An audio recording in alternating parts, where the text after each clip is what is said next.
Ողջույն ձեզ, ես Հարություն Նացականյանն եմ, այսօր խոսելու ենք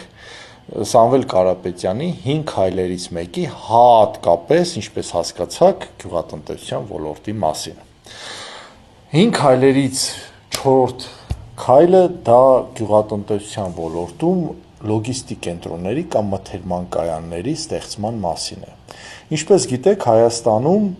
առ այսօր 21-րդ դարում 2026 թվականին նույնիսկ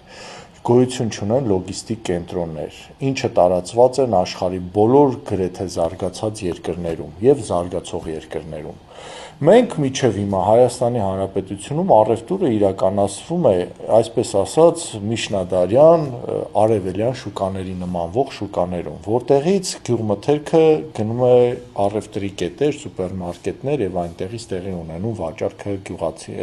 վերջնական սպառողներին։ Մեր առաջադրած դրույթը հեծանիվ հայտնագործել չի, բայց խիստ եւ անհրաժեշտ պայման է գյուղատնտեսության զարգացման համար։ Լոգիստիկ կենտրոնը իրենից ենթադրում է գյուղացիական տնտեսությունների հետ սեղմ եւ ինտերակտիվ աշխատանք, որի արդյունքում մենք հուշելու ենք գյուղացուն, ինչ աճեցնեն, ինչպես աճեցնեն, որտեղ աճեցնեն, ինչպիսի որակ ստանան, որից հետո մենք նրան երաշխավորելու ենք մթերումը եւ արտահանումը դեպի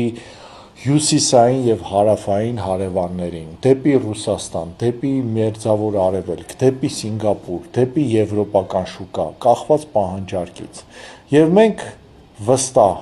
ես կարող եմ ասել, հասնելու ենք այդ նպատակին եւ իրագործելու ենք այն։ Եվ հասնելու ենք նրան, որ գյուղացին չունենա որևէ խնդիր, բույսի աճեցման հետ կապված եւ իրացման հետ կապված։